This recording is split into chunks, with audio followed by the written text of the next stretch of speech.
Um líder jovem, assíduo nas redes sociais, que soube capitalizar as demandas de uma população farta da violência e com um índice de aprovação que chegou a 90%. Mas a que custo?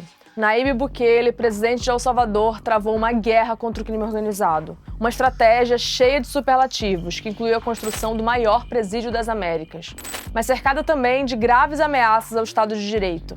O Bukele governa com mão de ferro e já mantém o controle de todos os poderes. Especialistas temem pela democracia de El Salvador e que esteja até se tornando um modelo regional.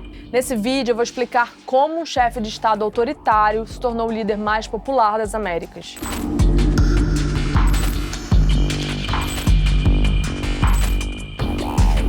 Primeiro, é importante entender o contexto que permitiu a ascensão do Nayib Bukele. El Salvador é o menor país da América Central e tem apenas 6,5 milhões de habitantes. De 1980 a 1992, a nação viveu uma brutal guerra civil.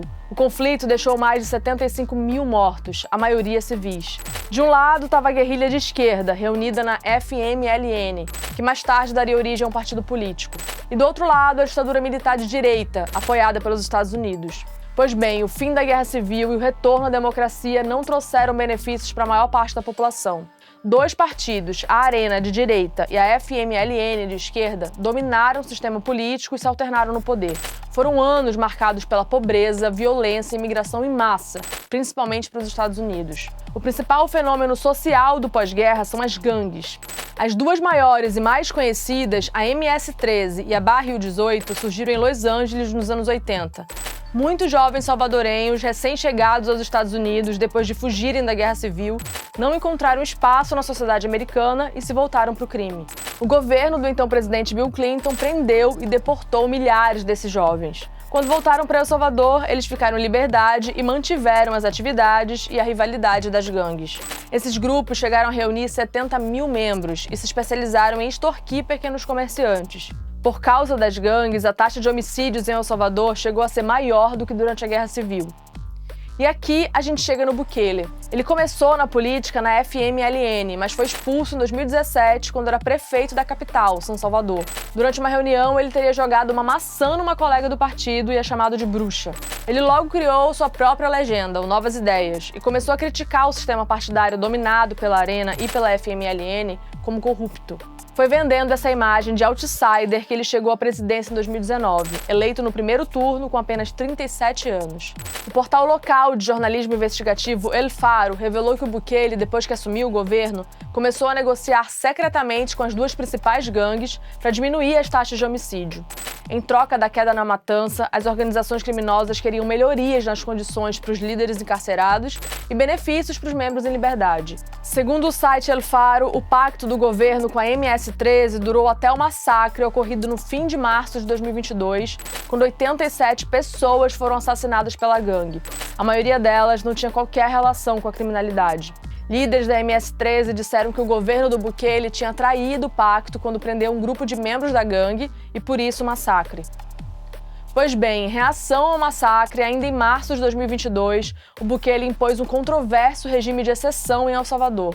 A medida suspendeu direitos constitucionais, permitindo que a polícia prendesse pessoas sem provas. Em um ano, mais de 65 mil foram detidos, acusados de pertencer a gangues ou de colaborar com elas. A polícia não precisa provar nada para prender, basta suspeitar. Organizações de direitos humanos afirmam que dezenas foram mortas em prisões.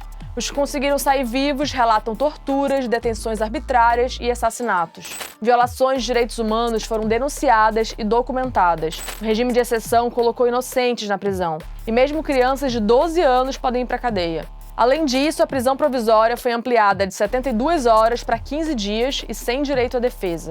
Liberdades fundamentais, como o direito à reunião, foram suspensas, assim como a necessidade de autorização judicial para escutas telefônicas.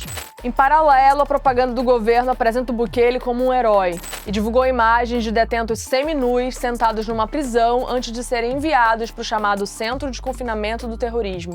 Esse é o nome da prisão que o regime construiu com capacidade para 40 mil presos. O presídio foi inaugurado pelo Bukele em janeiro, como a maior prisão das Américas. Esse cerco às gangues transformou El Salvador no país que mais prende no mundo. A imprensa local estima que mais de 2% da população maior de 18 anos está presa. Bom, o regime de exceção já foi prorrogado 11 vezes desde que foi instituído, há mais de um ano. Ele é amplamente criticado e levou analistas a chamarem o Bukele de ditador. Nada que surpreenda, até porque o próprio Bukele já se descreveu assim em sua bio no Twitter. E como um chefe de Estado autoritário, ele também promoveu outras mudanças controversas. Por exemplo, substituiu os juízes da Suprema Corte, que não eram do agrado dele, por outros leais a ele. E o Bukele deve ainda concorrer a um segundo mandato em 2024, apesar da Constituição de El Salvador não permitir a reeleição do presidente. Mas toda essa guerra ao crime organizado trouxe algum resultado? Bom, o governo argumenta que o regime de exceção funcionou. As gangues foram desestruturadas, a taxa de homicídios em Salvador despencou e é hoje uma das mais baixas da América Latina. Mas ONGs de direitos humanos afirmam que no longo prazo as medidas do Bukele dificilmente vão trazer resultados, já que não alteram os problemas estruturais que originaram a criminalidade e a violência. Pelo contrário, El Salvador parece se encaminhar para uma profunda crise fiscal. Sem contar que as ameaças à democracia estão isolando cada vez mais o país no campo diplomático. O governo dos Estados Unidos, por exemplo, impôs sanções a vários membros do governo salvadorenho. Apesar de tudo isso, Bukele ainda é visto como um modelo por muitos cidadãos, políticos e governantes de direita na América Latina.